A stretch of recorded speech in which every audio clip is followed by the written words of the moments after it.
You ever buy a game expecting a fun weekend and instead get legally obligated to relive the deadliest 4 years in human history? Yeah. Same. I found this thing at the back of a rental shelf. World War I, the game. No subtitle. No tagline. Just the bluntest title card I have ever seen on a disc case. Obviously I had to play it. First mission loads. No tutorial. No health bar tips. Just a city street, a parked car, and a mission objective that reads, "Kill the Archduke." That's it. That's the opening of the game. We are doing an assassination as mission 1. Quick history before we commit a war crime in 4K. June 28, 1914.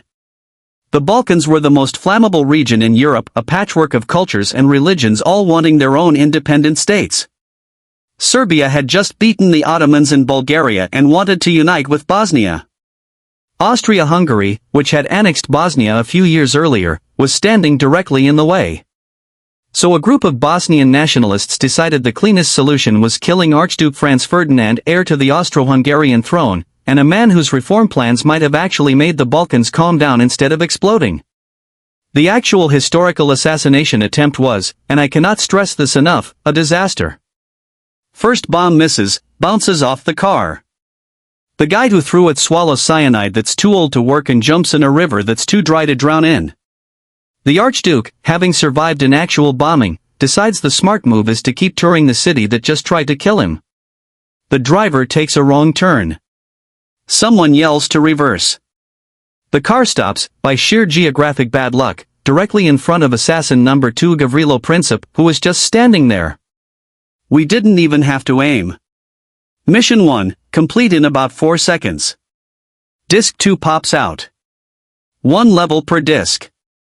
This game was clearly designed by someone who hated convenience. Mission 2.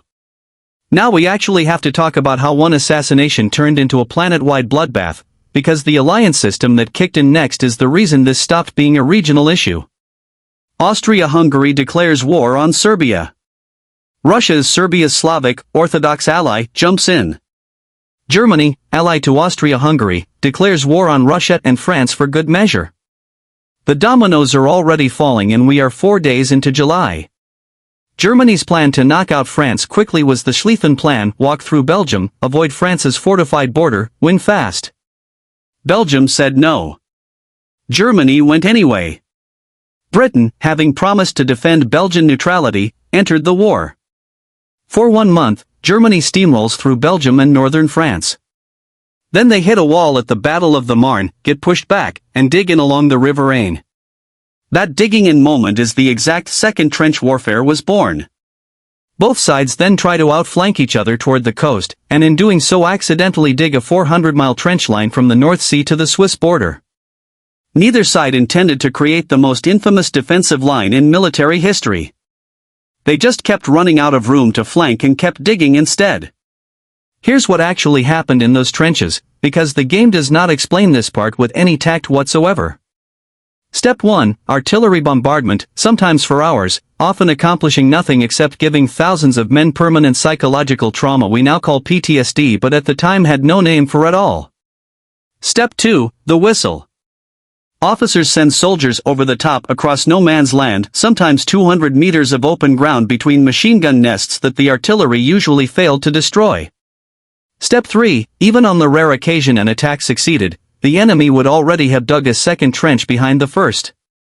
The whole horrifying cycle resets. Neither side had tanks yet.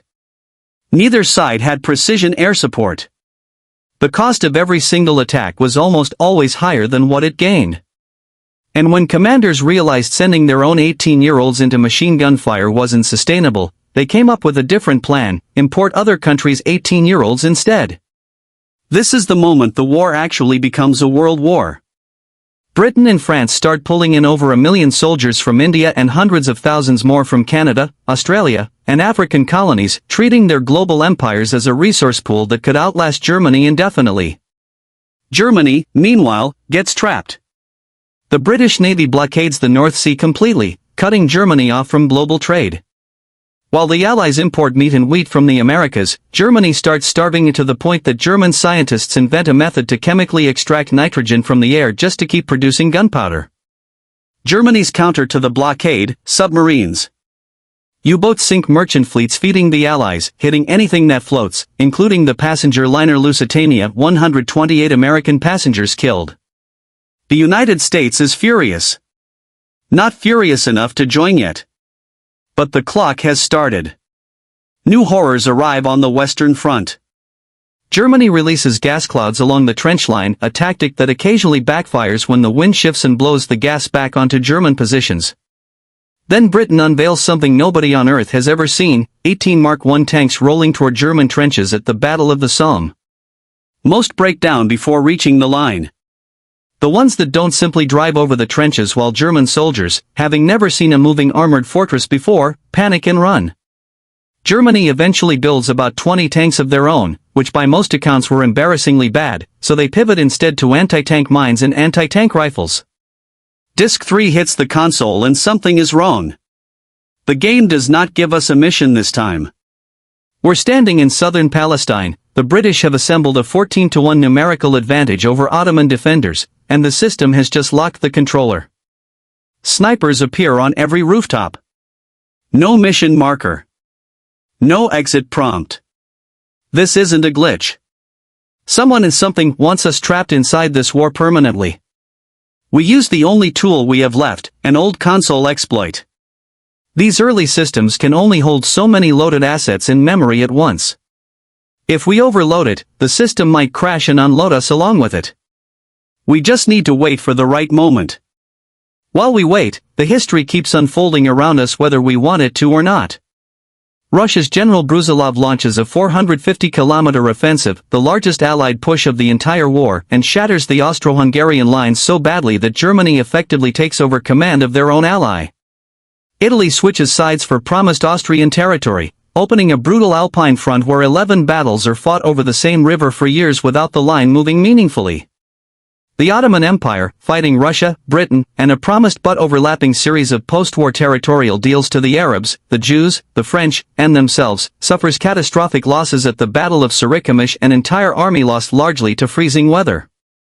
Ottoman leadership responds by blaming the Armenian population, beginning forced removals and death marches that would kill an estimated 1.5 million Armenians by 1923, a genocide the Turkish government still does not formally recognize as of today.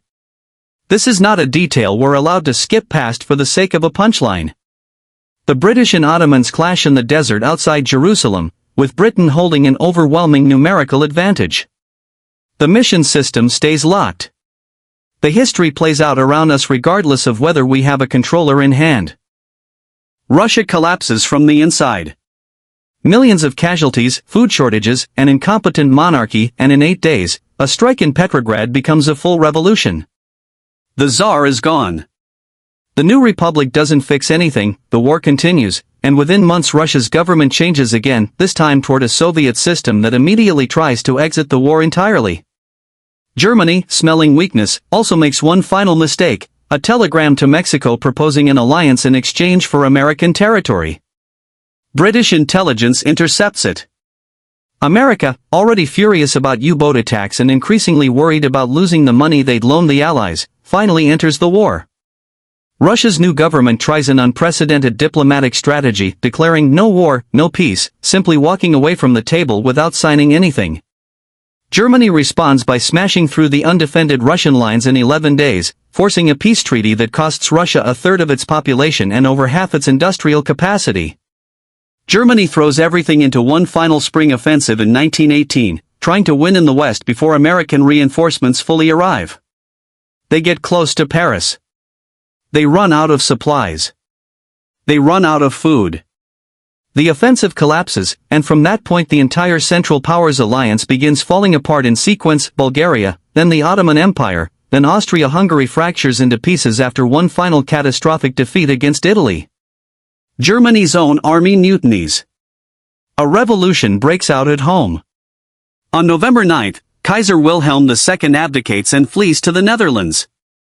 2 days later, Germany signs the armistice.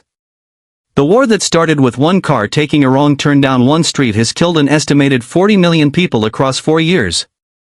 The system drags us to Versailles for the peace conference, and we realize this might be our actual exit. The system's memory has to render an enormous, complicated set of post-war territorial demands all at once: Austria-Hungary dissolving into multiple nations, the Ottoman Empire partitioned, Germany losing an eighth of its territory in every colony, a German army capped at 100,000 men, no air force, no submarines, and a reparations bill of roughly $33 billion along with full legal responsibility for the entire war. If there was ever a moment heavy enough to overload an old console's memory, this is it. We push one more demand into the system: Allied occupation of the Rhineland, and the whole simulation finally breaks. We wake up back in the living room. Disk case still on the table. Console still warm. Then we notice a second case underneath it. World War II, the game. To be continued.